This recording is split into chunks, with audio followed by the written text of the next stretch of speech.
Welcome to the Motivated Martial Arts Podcast. Your hosts, Jackson White and Gavin Cook, have been friends and Taekwondo training partners for over 40 years. This podcast will bring you a mixture of their life stories, martial arts, and business experiences to motivate you in life and throughout your martial arts journey. Adding in a mixture of inspiring interviews and some of the best traditional martial artists around today. So over to your hosts, the Motivated Martial Artists. Welcome to the Motivated Martial Artists Podcast with me, Gavin Cook. And me, Jackson White. And this evening, we're super excited. We've got a gentleman dialed all the way in from California in the US of A, Mr. Jordan Cann or Jordan Cann? Sorry, Jordan. Jordan Cann. Jordan Cann. Okay, so Jordan is started off as a young lad in Taekwondo, as myself and Jackson did, and then moved into various different martial arts along the way, and he's now a action coach, action actor. Action actor. Okay, over in Los Angeles. So we're super excited to have Jordan on today. So thanks for coming on the show, Jordan. Thanks for having me. Okay, Jackie, do you want to fire off with the first question? Yeah, sure. So, again, really pleased to get you on, Jordan. I've been watching some of your videos on social media.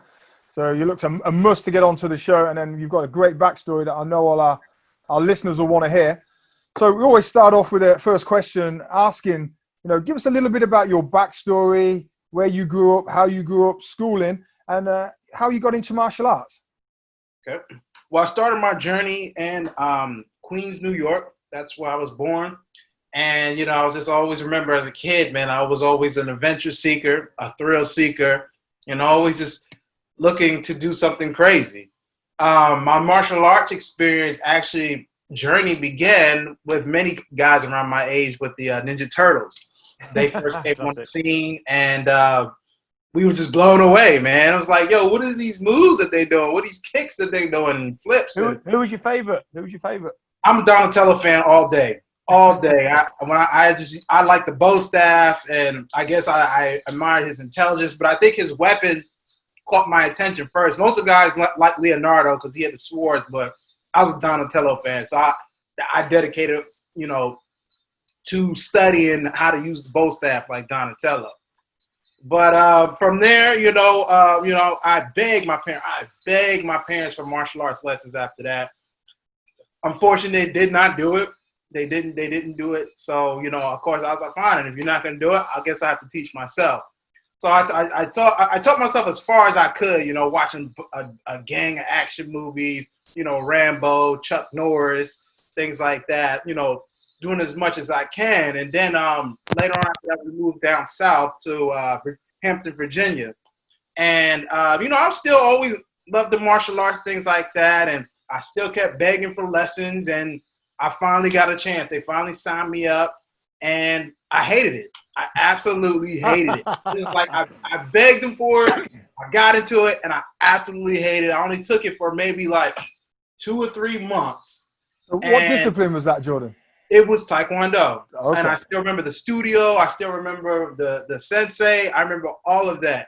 And I think what it was at that age, I just didn't have the discipline to sit there and learn all the forms. I didn't like the pace that we were moving. I wanted to do the stuff that I was seeing in the movies, the big stuff, the big kicks, the big flips and things like that. And I was like, I wanted to do that, but they wouldn't teach us that, until you reached black belt. So, being young and anxious, I'm just like, okay, I don't want to do this anymore. I got bored. And towards my teenage years, I started getting into music. So I took a break, so to speak, from martial arts. I didn't even really care for it. And I got into dancing. And I was like, when I got into dancing, like that really took me to a whole nother level as far as my passions. And I dedicated my life to becoming a dancer. So I was a hip hop dancer, boom, dancing all the time. However, I would still incorporate some of my tricks from martial arts into it. So at that time, we were doing basic stuff like back handsprings and back flips, and occasional aerials. It's nothing like where martial arts tricking is today. It's like nothing. I didn't even know about these tricks. I didn't know anything about them, but I'll get to that part. But after that, I was still dancing. I dedicated myself to to the dance. And, after high school, was the time to, decide what I wanted to do. And I always knew I wanted to do the martial arts thing, but I was so prone on dancing. So I was like, okay, after a couple of situations, things like that in Virginia, I moved to California to pursue a dance career. But when I got there, I said, okay, I have two goals. This is what I'm going to do. I'm going to become a successful dancer, and then I'm going to break into action films. So I spent 10 years, about 10 years in California, dance as a professional dancer. I was Britney Spears, Usher, Celine Dion, Neos, Ariana Grande. I did all their music videos. I was doing all these big tours, but I was still training. I don't know if you guys heard of White Lotus or Jam. It's a big gym in California, very popular gym. And I was training there in between my dancing, and that was the first time I was actually introduced to tricking. You got guys like Anisha Sharifa, Jeremy Moranis, Daniel Graham. These guys are like the godfathers of martial arts tricking. And I saw this for the first time, and I was just blown away. I was just like, yo, I have got to learn that. I've got to learn that. So I started, elevating that tricking and once again putting into my dancing. And then maybe after 10 years of dancing, it was just like, okay, I don't want to do this anymore. It was like that passion, or I have outgrew it. And so it was just like, okay, now it's time to move on to the next phase of my dream, which is to break into action films and do action films. So at the time, my agency that I was with, they was not representing like actors and things like that. So, I had drifted off and went to Atlanta to try to start a career out there as an actor and martial artist as well. I didn't get too much success out there. I had opportunities to work on, I don't know if you guys heard of Black Lightning, but you heard of Black Lightning? Okay, they had a show, and I was actually going to work on that show as a stunt guy. But also around that time, I linked up with an executive producer, and he decided to produce my first movie. So I did produce my first movie, which is called Street Dreams Los Angeles, which is streaming on platforms everywhere. I had to drop a little promo on there. So we did the movie, and I came back out to LA. We shot the movie, and I came back to Atlanta, and this all hell broke loose. I lost everything, and I was just going through one of the most darkest times of my life. And I'm looking back now, it was more of a transitioning phase, and transitioning can be painful sometimes, but I didn't see it back then. But during that period, I fell into really deep depression because it just felt like I was going backwards, and everything I had worked for was just thrown in the drain. And was just like, what's going on in my life? Eventually, things got better. I kept training, and I just dedicated. I said, okay, this is what I'm gonna do now. I'm gonna just strictly focus on the martial arts. Like, I've done the dancing. I've got my film degree and everything like that. I got my first movie. I want to strictly focus on the martial arts. I got a chance to come back to LA, and I made my living being a film editor for popular shows like The Voice, World of Dance, another one called Songland, and I was, marked for different marketing companies. A lot of commercials you see on Facebook and social media, I was designing a lot of. So I got that to hold me down. And then I just started training in my martial arts. What martial arts discipline were you training in at this time? At this point, it was just like all Taekwondo, all tricking, and then some capoeira. So Taekwondo, tricking, capoeira, and then, of course, stage combat. I started shooting little short films with guys around the way, just to improve my reactions and get better at fight choreography, things like that. And so through all of that, here I am today. Sorry, Jordan, just jump in for a second. Just talk us.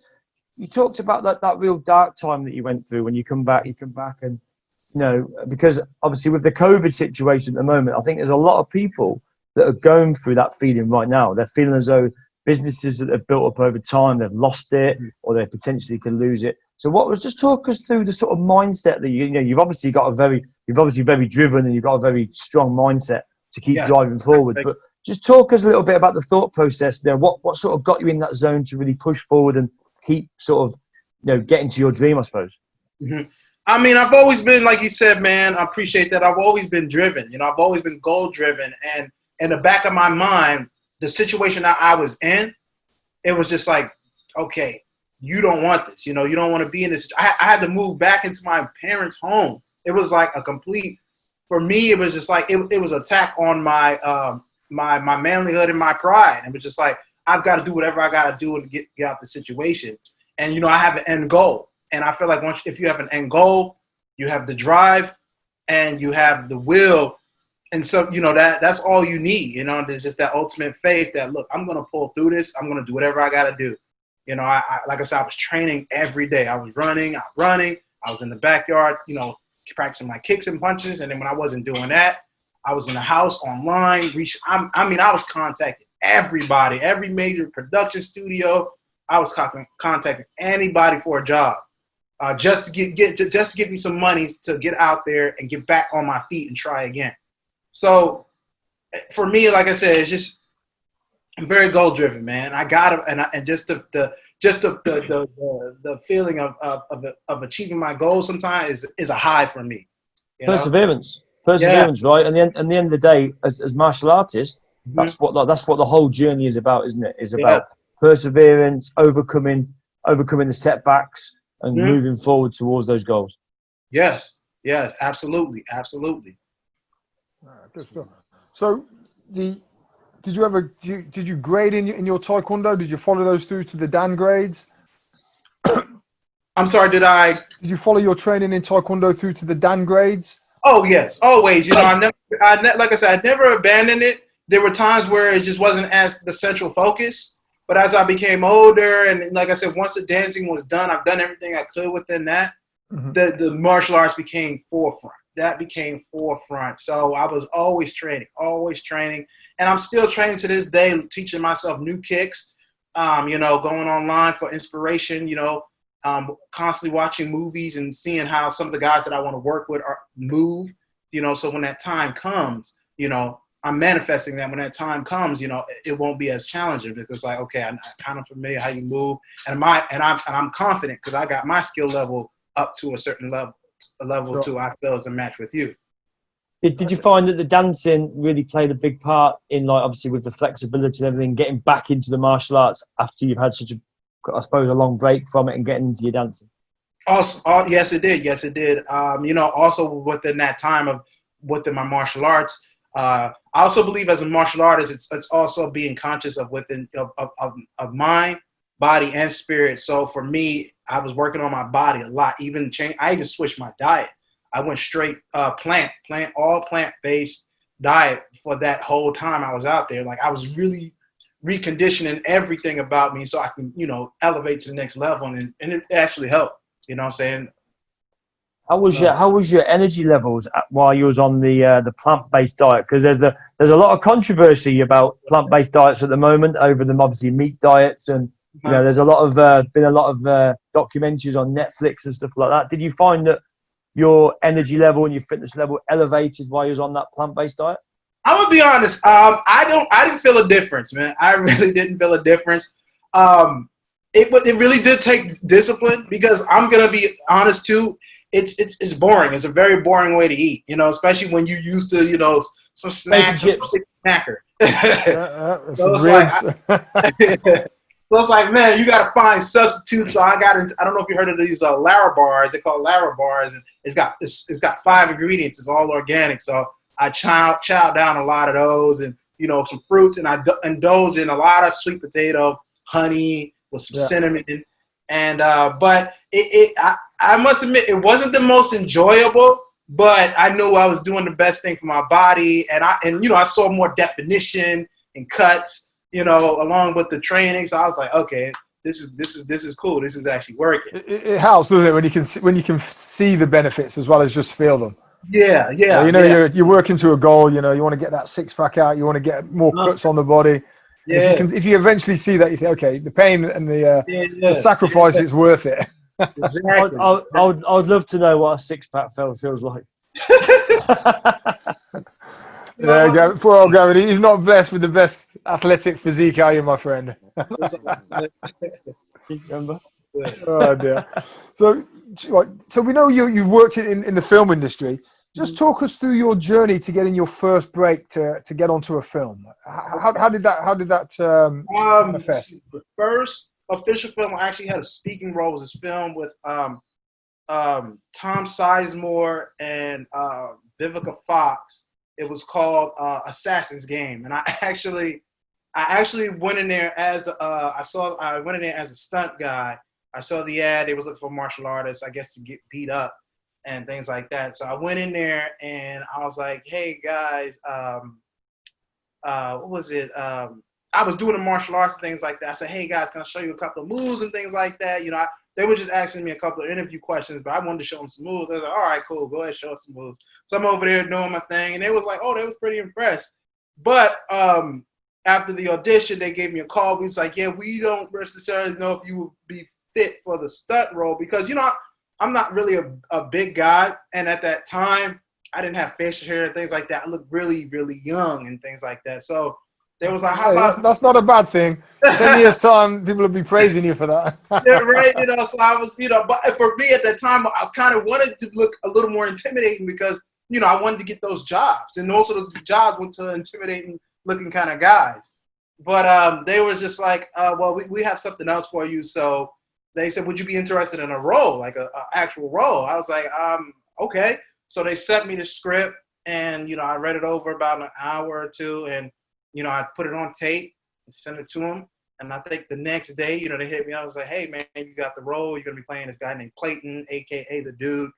And so that was actually my first acting role. And I had a fight scene with one of the lead ladies in the film. And, you know, we practiced for about 2 days. It wasn't that big. I actually do wish since we did have creative control over it, I do wish I went back and made the fight scene a little more intricate, you know, to actually have something to show off because I wasn't as proud of it. And then at the end of the scene, I came and I got clobbered by this Filipino martial arts master out here. His name is Mark Makita. He just comes by and swipes me back and takes me out. So I'm out of the movie after that. So what was that like then, getting your first break? How did it make you feel? It was cool. You know, it wasn't like really kind of like, I guess, what I expected. I don't know. At that time, everything was so new. So I was just like excited for everything. You know, it didn't really, you know, open any new doors for me, but it did introduce me to a few people and gave me some credit. And, you know, so, you know, it feels good when some people, "Hey, man, I saw you on such and such. I saw you on that movie." You know, gave me social proof and things like that. But it was just motivation, you know, to just keep going. Because, you know, that like I said, every time the thing about success, I feel that it's addictive. And the thing is, once you get a little bit, you want more, you want more, you want more, you want more. And it's like, you want more of it. So it's like never satisfied. You get never satisfied. Oh, yeah. Yeah, she's like never satisfied. It's a good thing, but it's also a bad thing, you know. But, you know, it felt like sometimes your heart's desire can become your heart's disease, you know, if you let it.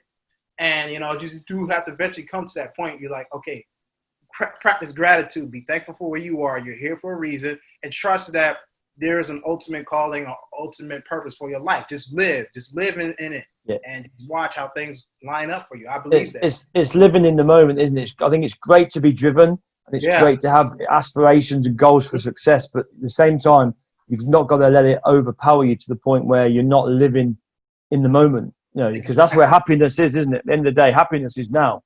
You know, what happened before, that's gone. And what happened in the future might never happen. You've got to be happy right here, right now, with what you're doing every day. Exactly.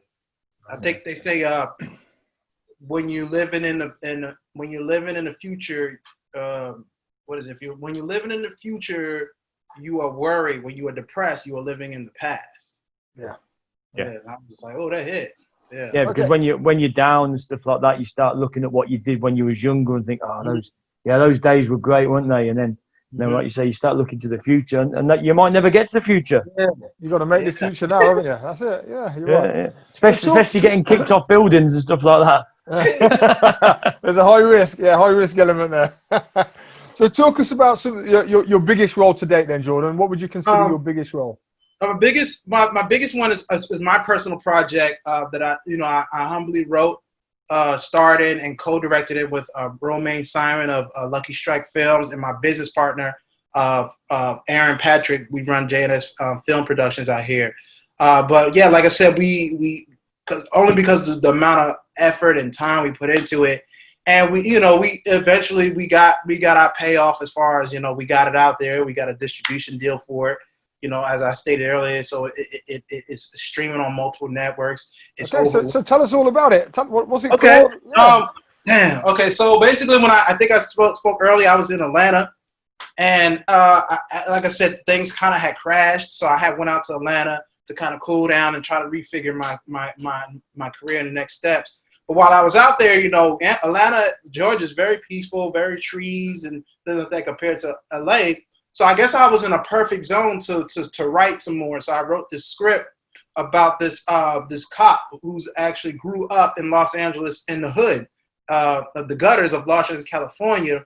He witnesses a murder of one of his friends, and this guy who's actually an FBI agent comes in and kind of consoles him, like, look, man, you don't have to be a product of this environment. Like, you're bigger than this. You can actually get out of this, things like that.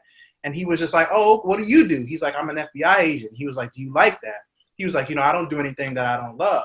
So he inspires his kid. He's like, what? I think I want to be like this FBI agent. So this kid, he dedicates his life to becoming an FBI agent. So he works his ways up through the police, the LAPD. But as it's hard, it's not as easy to jump into the FBI. So he needs to find some way to get into the FBI so he can live out his dream. And what happens is he encounters this terrorist, and this terrorist, it's on some next level type stuff. So he gets in the middle of that, and he uses this as an opportunity to leverage himself with the FBI leader who he meets during a case, to try to use this as leverage to get him to the FBI. So he dedicates this whole movie trying to track down this terrorist, which he eventually does. I don't want to give everything away, but he eventually does, and he uses it as leverage to establish a relationship with the FBI.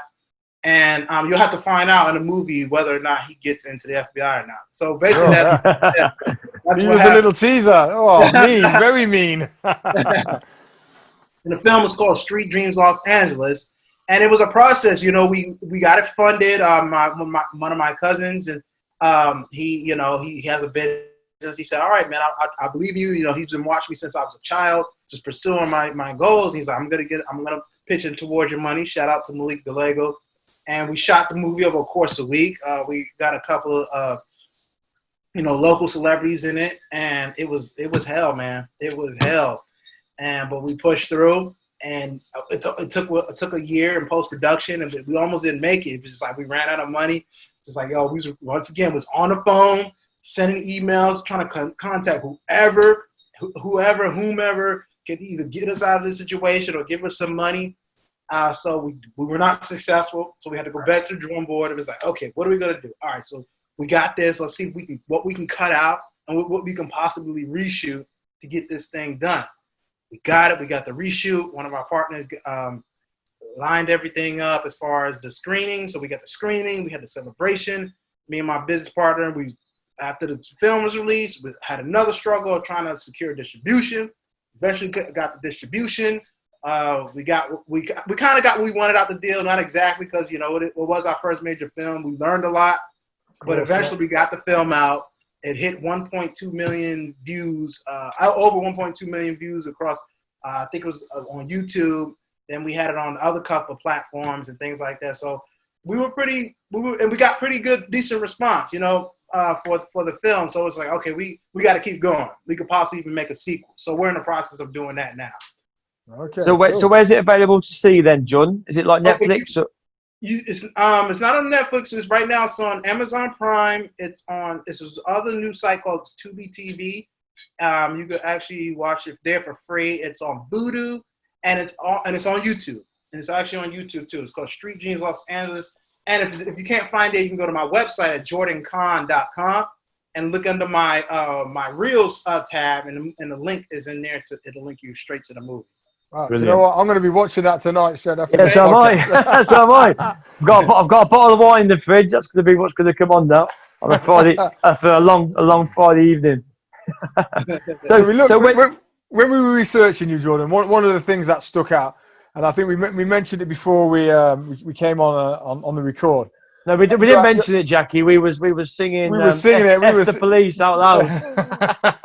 You're starting one of our boyhood dream films, about NWA. So just talk us about how you got into that.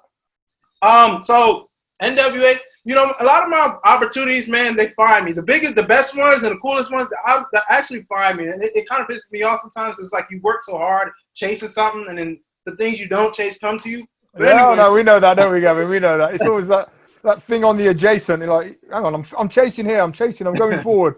And it's the thing on the right that comes and grabs you. So I was actually I was doing a music video. This is what I said when I was dancing. I was doing a music video for Nicki Minaj and Ariana Grande, and it was one of my what should I say, co-workers. I was one of the other dancers but she was like, hey, they doing this NWA movie. Would you like to be an extra in it? I was like, I don't really want to be an extra, but forget it. I need some cash. I'll just do it. So I sent the casting director my headshot and things like that, and he was like, I think he contacted me back, and he was like, I want you to play this guy named JD. So I was like, okay, I mean, I'll do it. He said, I want you to send me another headshot, but I want it to look kind of mean. And then I also want you to, do you have any stunt experience and things like that? And I was like, oh yeah, of course I do. So, I sent him my reel and things like that. So I guess the director, he was like, yo, book this guy, F. Gary Gray. And I got a call from the stunt coordinator, Lynn Oden. So he was just like, hey man, I saw your stunt reel, it's pretty decent. I mean, I could tell you're just starting out, but you got something going on. Because I want to bring you on, to the project. So I was like, all right, cool. So, I get to set and I get to wardrobe. I get to meet F. Gary Gray for the first time. This guy has directed a lot of big action films. Friday. I don't know if you guys ever seen Friday. Yeah. Chris Tucker. Yeah, he did that. He did a couple other things. But I met him and I met Lynn and I met a couple other stunt guys. I don't know if you know UFC champion Tyrone Woodley. Heard of him. Yeah, know of him. Don't know him personally. Okay, he was on the project as well, and it was just a great experience. We had a scene where we had to where young Ice Cube, I think he was going to some conference, and he's with Ruthless, and it was an opposing gang, and so we were coming into the conference. That's on the stairs. Is that on the stairs? Mm-hmm. No, I remember that scene in the stairs. Yeah, coming down. There was Snoop Dogg was there. The guy that was playing Snoop Dogg was there. Yeah. So he was coming down to see. He was like F Ruthless, and it was just a full out brawl. You can if you watch it, you can see me jumping over the what do you call those things? The escalator, coming down, and we're just brawling and things like that. And after that I had two more scenes. One of the scenes that I was in, they kind of cut me out of that one, but it was still cool. And the funny thing about that one was because me and the director, he was like, we were going toe to toe with East Coast and hip hop rap, old school. So he was like schooling me on old school rap, and we was kind of going because he was like, look man, you got to pop your head. This is the West Coast rap. I'm like, nah, dude, I'm East Coast, man. I'm all about Biggie. And he was like, nah, and all that. I'm like, I'm Biggie, so we playing and things like that. And but it was a great experience, going over the fight choreography with the guys. I met a lot of cool stunt guys that we still cool with today, and I got the relationship with Lynn Oden, and that was like my first time being on a that was probably the biggest set I've been on, as far as with the biggest budget. And just seeing it was so inspiring, man. I just was like, yo, man, I really want to produce films. And that's what got me to the point where I'm at today. I wanted to get into producing films, and that's why it drove me to create all the short films that I created and the feature film that I created. And but of course I want them all action based. I love the martial arts. I want that incorporated in films. But so that was my experience on Straight Outta Compton. It was a wonderful experience. Got to go to the screening, the red carpet, all that. It was great. It was great. Just exposure and being able to perform stunts and, you know, on that film. Oh, I bet. Yeah, it sounds exciting. Stuff of dreams. Yeah. And like I said, I mentioned, you know, and then I got to meet Cube. You know, he came out the trailer. He was cool. We took pictures with him and things like that. I was just like, yo, thanks for creating this opportunity for guys like us, you know, because, you know, still being black men in Hollywood, you know, there's still not a lot of opportunities still for us, especially with a collective of us. It's never been like a collective. So it's like, okay, we get the collective, everybody gets to eat. And it's quite topical. You know, we see it quite a lot in the news, particularly around the Oscar time. There's always a lot of support for it. Yeah, so that was great. And you know, and then, you know, Dr. Dre, of course, was on set, consulting everything. And I actually worked with him before in the past on the music video when I first got to LA. But this one I actually got to, you know, be a little more personal and see him and, you know, shake his hand and talk to him. So it was cool, man. It's a great story as well, though, wasn't it? I think the whole story, because many people, certainly myself at Jackson's age, we, you know, when we were, like I was saying earlier on, we were youngsters and we used to listen to NWA, you know, but I never really knew the story. Not really. Right. I didn't really. Obviously, everyone heard of Dr. Dre and everyone knew about Ice Cube, but you know, even Eazy-E, really, he wasn't in my mind that well known until I actually watched the Straight Outta Compton movie. And I was like, well, he was like the main guy, you know, but he was the one that I didn't really hear that much of. I didn't know that either. You know, I watched it. Was like, I like I said, being on the East Coast. You know, I knew of these guys, but it was like, yo, we don't mess with them. You know, it was because it was that serious back then. Like, that was West Coast, so I didn't really know too much. But you knew about NWA, you knew about Cube, you knew about Drake, because, you know, you knew about Snoop, because, you know, they were prominent. But when you saw the movie, it was like, okay, but Eazy-E was really that guy. He was the underlying driving factor, wasn't he? Really? Yeah, most definitely. Okay, so you know. Love that story. So what's next for you? You mentioned potentially a sequel that you're going to produce and star in. So give us some ideas of what you're looking at next then. Yeah, we got a couple of films in the works. You know, I got that feature coming out. I have another short film coming out. I'll give you a little. I don't know if you guys. It's based off the Bass Reeves story. He was the first black bounty hunter in America, and basically we're doing like a fast forwarding. So I'm playing his grandson, and I'm trying to walk in his footsteps and things like that. So I have a short film of that coming out. And of course, the sequel to Street Dreams, Los Angeles, we're actually going to do it in Miami. And then I just signed with a new agency and team and things like that. So I'm pretty excited to what other projects they're going to get me in as far as on the mainstream. So we just right now is prepping, you know, it's prepping, even though we're behind doors and we really can't go out right now. We're prepping. We're writing new projects. I'm training, if not every day, every other day. You know, just so when I come back out, you know, you guys are, okay, this guy has leveled up. You know, because ultimately my goal, like I said, is I will be a dominant action star. You know, along with the Michael Jai Whites, the Tony Jaa's, the Jet Lees. I want Jordan Cann to be along those names. Well, listen, I'll tell you what, we work quite closely with the UK martial arts show, and they're always bringing over. We were due to be on the stage with them early. Well, it's just due to be May, wasn't it? Due to be May, the beginning of May, yeah. But they just who's the guy? Do you remember Kickboxer with Jean-Claude Van Damme? You remember Kickboxer? Of course. The guy that played Tong Po. You know, the Tong Po and. I don't remember. I gotta see his face. He was the baddie. You'll know him. Yeah. The first kickboxer? Yeah. The Jean-Claude Van Damme one. Yeah. Yeah, I seen it, but it was years ago when I saw it. Oh, we forgot you were a baby. Years ago. Blood sport, all that.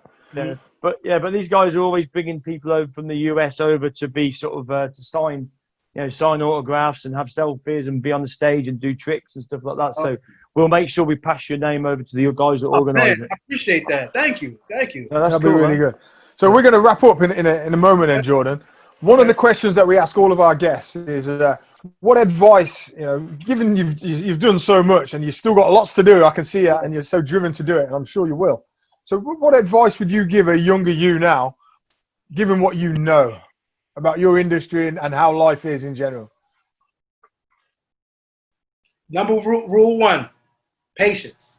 patience, patience, patience, patience. You know, we live in a very digital, quick, instant age now, and it's conditioned us that we got to have everything now. And we on social media, and it seems like everybody's winning, everybody's living the good life, and it can make you feel like, okay, I need to hurry up, I need to do what I got to do to keep up. But oftentimes it's patience. One of my mentors has told me, he's 50. I don't know if you guys know Ron Hall. He was a big action star.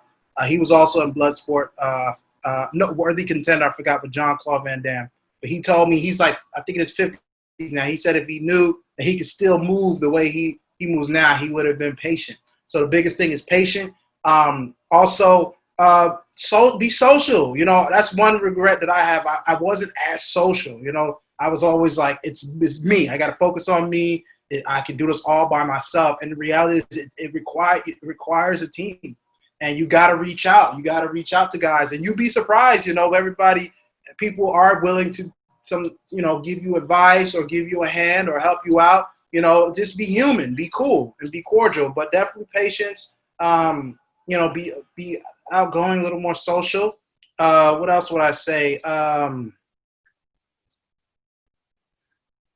I mean, I think those are the two where, for where I'm at right now and for what I desire right now. I know those two things would be. And just stay versatile. You know, don't worry about what people are gonna say. People are gonna say you can't do this. I know this is cliche to say. They're gonna say they're gonna put you in a box, but you absolutely can't. You know, you really cannot be in a box at this day and age. If you got multiple gifts, use them. You know, also allows you to create multiple streams of income, and you need that in this day and age as things are getting more expensive. So that's just pretty much it. You know. That's good sound advice, Jordan. You know, we live by those sort of rules ourselves, don't we, Gavin? Yeah. Absolutely. And I was going to ask. You know, I think I'm definitely going to know the answer to this. But how important do you think it is self-development these days? Extremely important. You know, like I said, all mind, body, spirit, all of it, and that's where I'm at right now. You know, it's a constant growth every day. I'm like, I'm learning within self, and you know, it's certain insecurities, fears, and doubts and demons that I'm battling daily. And every year or every day or every month, I'm leveling up on how to do that. You know, recently for me was learning to let it go. Like if I see something boiling up, or immediately tell me, Jay, let it go. It's not worth it. It's just, you have to really, my mom always told me, you gotta pick your battles wisely. You gotta know which battles are worth fighting, which battles are worth putting energy towards, you know, and everything is not worth your time and attention. No, most definitely. Sound advice, Jordan. Sound advice. And it's got, I mean, to be honest, that's partly why we love doing these podcasts so much, because, you know, the things that you're saying are the sort of conversations that me and Jackie have all the time. We're always always trying to upbeat. We're always looking for the next opportunity. We're always looking for the next stream of income and how we can better ourselves. Not so much from the martial arts now, but more from the business angle. Yeah. You know, we're always looking at different business opportunities and how we can leverage our knowledge and how we can leverage things like audio books and podcasts and mentors and people that have reached a better point where we are. We want to be the most stupid person in the room, right? You know, you don't want to be the cleverest person in the room. You want to be the dumbest person in the room. Exactly. So you can learn off all these new, you know, leverage all these people. I definitely believe in that, man. And that's very true. Also, you know, what you were saying with that is another thing I would go back into myself, is the business. And people forget that. Like, yes, learn your craft. Be great at your craft, but learn the business aspect of it, because marketing, you can be talented as ever, but if you don't have the marketing tools to get you out there, and especially when the world is saturated with so much competition, it's going to be very hard for you to rise above the rest. That is a very big key you were saying, is the marketing, like in the business aspect of what you do. Learn that too. Awesome. It's a craft, isn't it? It's a craft like a martial art. You know, especially marketing. You know, learning how to understand good copywriting and getting your point over quickly. And whether you like it or not, we're all salespeople now. With social media, you know, you meet these people that say, "Oh, I don't like sales." Well, you know, you need to get over that, because, you know, you sell everything to anyone. Yeah, you're either being sold to or you're selling, aren't you? Okay then, guys, we're going to wrap it up there. Jordan, it's been an absolute pleasure having you on and learning all about you. And we really do wish you luck in the future. Thank you. Likewise. And, like I say, I'll be watching those films over the next coming nights, most definitely. Okay. Yeah, Thank you, guys. You'll be on Facebook, Jordan, eh? Can people hit I'm you on Facebook?